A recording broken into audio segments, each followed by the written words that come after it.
ሰላም አለይኩም ወራህመቱላሂ ወበረካቱሁ። ውድና የተከበራችሁ ቻናል ቤተሰቦች ሰላም ብያለሁ ሁላችሁንም።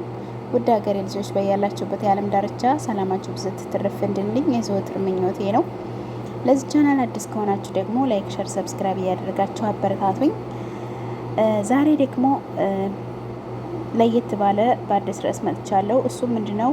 እሙ አመረተ ኑሰይበት ቢንት ከዓብ ረዲየላሁ አንሃ ከሺ ወንድ በላይ የሆነች ጀግና ሙጃሂድ እሙ አመረተ ኑሰይበት ከዓብ አልአንሷሪ ረዲየላሁ አንሃ ከኸዝረጃ ጎሳ ስትሆን እጅግ በርካታ ዘመቻዎችን ከነቢዩ ሰለላሁ ዐለይሂ ወሰለም ጋር በመሳተፍ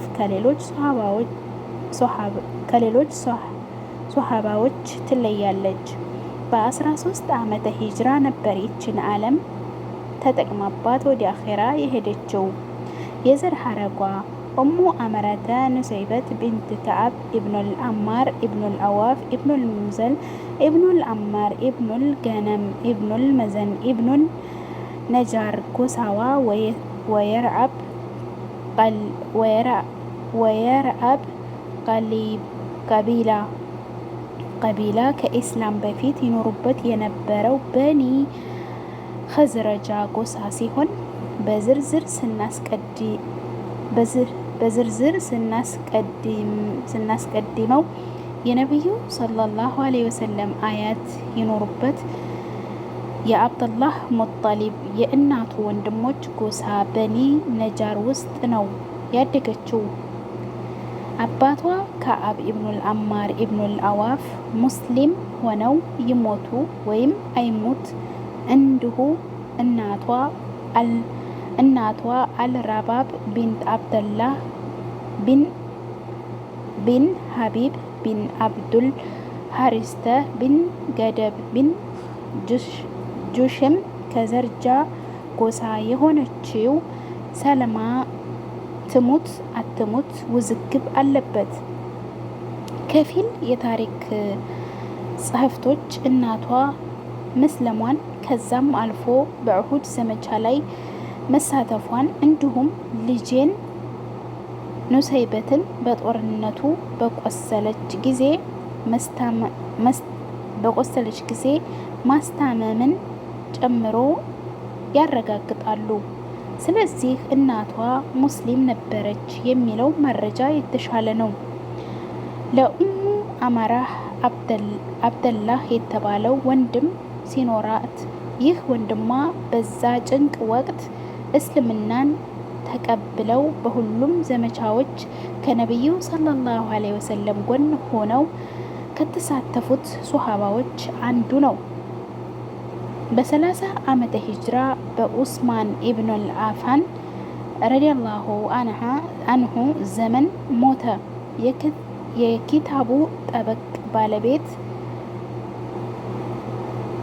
የኪታቡ ጠበቀት ባለቤት የሆነው ሙሐመድ ኢብኑል ሰዒድ እንደሚለው ከሆነ የውመል ሁራ ወይም የተቃጠለ ጥቁር ድንጋይ በመባል በሚታወቀው ቀን ነው የተገደለው ብሏል። ሁለተኛው ወንድሟ ደግሞ አብድራህማን ይባላል። ቡክዓ ወይንም አልቃሻ ከሆኑት ሶሃባዎች ውስጥ አንዱ ነበር። የተቡክ ዘመቻ የሚሳተፉበት ስንቅ ስላልነበራቸው ከዘመቻው መሳተፍ ባለመቻላቸው ነበረ እያለቀሱ የተመለሱት። ቁርአንን እንዲህ በማለት ክስተቱ ይተረካል። በነዚያ ልትጭናቸው በመጡ ጊዜ በእርሱ ላይ የሚጭኗቸው ወይንም አጋሰስ አላገኝም ያልካቸው ስትሆን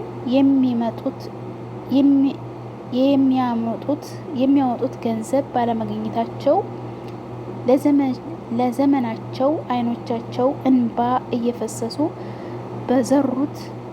በዞሩት ላይ ወይንም የወቀሳ መንገድ የለባቸውም። በወቅቱ ነቢዩ ሰለላሁ ዐለይሂ ወሰለም አብደላህ ኢብኑ ሰላምን መሪ አድርገው በመሾሙ ወደ ቶቡክ ዘመቻ የተቀሩት ዘመቱ።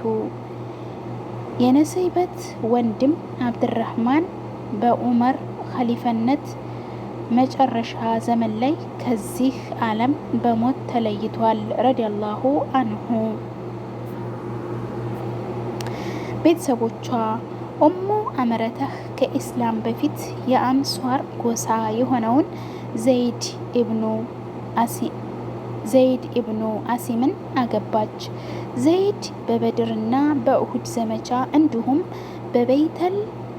በበይተል አቅባ ላይ ከነቢዩ ሰለላሁ ዐለይሂ ወሰለም ጋር ተሳትፏል። ነገር ግን ስለ ሞቱ ሁኔታ የታሪክ መጽሐፍቶች አያወሱም። ኡሙ አመረተህ ከዘይድ ኢብኑል ኢሳም በኡሁድ ኸንደቅ በበይተል አቅባና በሌሎች ዘመቻዎች ከነቢዩ ሰለላሁ ዐለይሂ ወሰለም ጋር የዘመተውን ሀቢብ ኢብኑ ዘይድ ወልዳለች። ነቢዩም ሰለላሁ ዐለይሂ ወሰለም ሀቢብን ወደ ሙስለመት ከዘዓብ ጋር የማማ ላኩት። የተላከውን መልእክትም ባደረሰ ጊዜ ሙሰይለማ በመቆጣት ሀቢብን በኔ ነብይነት መስክር ሲለው እንቢ በማለቱ ሰውነቱን በመቆራረጥ እሳት ውስጥ በመጣል ገደለው። ሀቢብ በዚህ ሁኔታ ሻሂድ ሆነ። ሌላ አብደላህ የተባለ ልጅን ወልዳለች። ሙሰይማን ወሕሺ ኢብኑል አርሃብ በጦር እንደጣለው አብደላህ በፍጥነት ሙሰይማን በመግደል የወንድሙን ደም መቀል የቻለ ጀግና ሶሃባ ነበር። አብደላህ በርካታ ዘመቻዎች ላይ ተሳትፏል። የውመል ሐረተ የተቃጠለ ድንጋይ ቀን በ63 ዓመተ ሂጅራ ተገድሎ ሙቷል ረዲየላሁ አንሁ። ከዘይድ ሞት በኋላ ኡሙ አምራህ ጉዘይት እብኑ አማር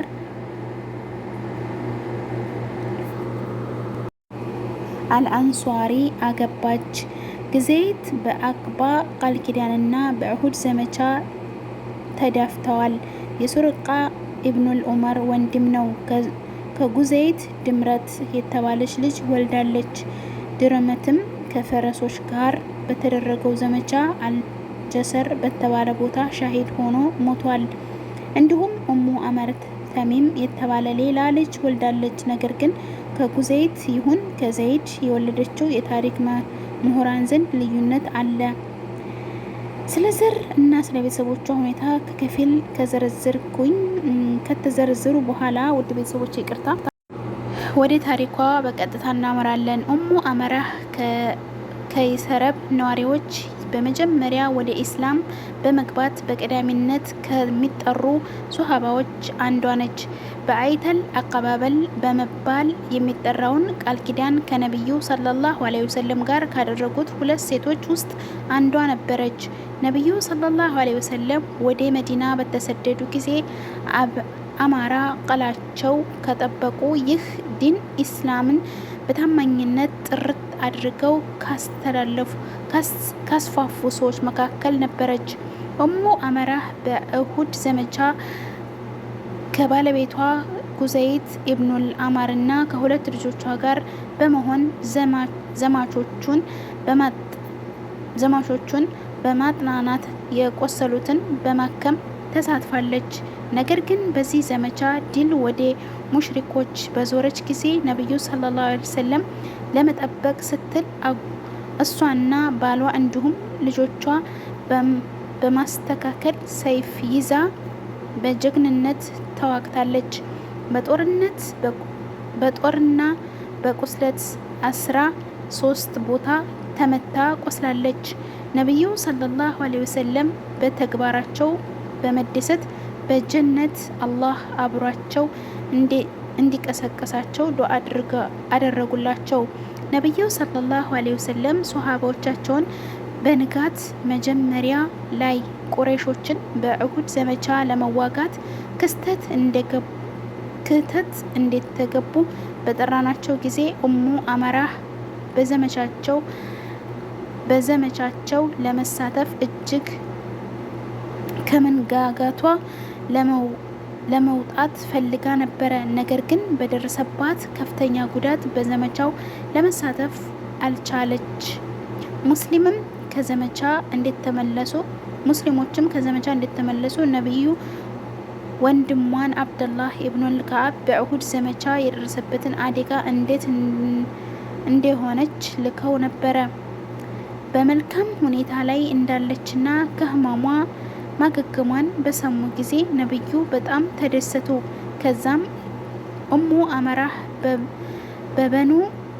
በበኑ ቆይሬዛ በኸይበር ዘመቻ ላይ ተሳተፈች። 6ኛ ዓመተ ሂጅራ ከነብዩ ሰለላሁ ዐለይሂ ወሰለም ከሷሃባቸው ጋር በመሆን ለኡምራ ወደ መካ ጉዞ ጀመረች። መካ ከመድረሳቸው በፊት ነብዩ ሰለላሁ ዐለይሂ ወሰለም ኡስማን ኢብኑል አፋንን ለኡምራ ወደ መካ እየመጡ መሆናቸውን ለቁረይሾች እንዲነግሩ መካ ላኳቸው። ከዛም ኡስማን በጣም ቆዩ። የዛኔ ሙስሊሞች ኡስማንን ተገድለው ይሆናል በማለት ጠረጠሩ። የዛኔ የኡስማንን ደም ለመበቀል ነብዩ ከሰሃቦቻቸው ጋር በይዕተር ረድዋን የተባለው ቃል ኪዳን ተግባቡ። የዛኔም ኡሙ አመራህ ከመካከላቸው ነበረች። የአላህ ይህንን ቃል ኪዳን በቁርአን እንዲህ ይተርከዋል። ከምእሙናኖችም በዛፈቱ ስር ቃል ኪዳን በሚገቡህ ጊዜ አላህ በእርግጥ ወደደ፣ በልባቸው ውስጥ ያለውን አወቀ፣ በእነሱም ላይ እርጋታን አወረደ። ቅርቡ የሆነው መክፈት መንዳቸው። አልፈትሕ ቁጥር 17። ነቢዩ ሰለላሁ ዐለይሂ ወሰለም ለዚች ቃል ኪዳን እንዲህ በማለት ተናግረዋል።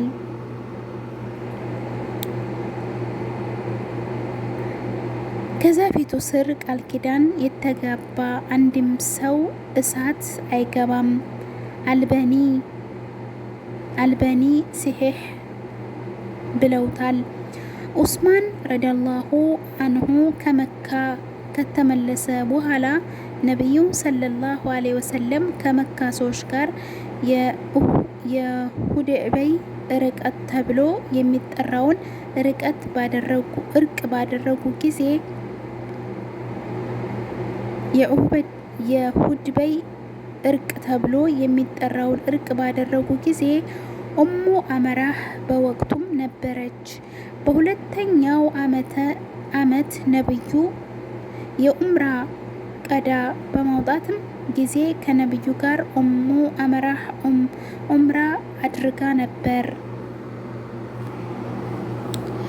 መካ ከተከፈተና ሙስሊሞች ከተቆጣጠሯት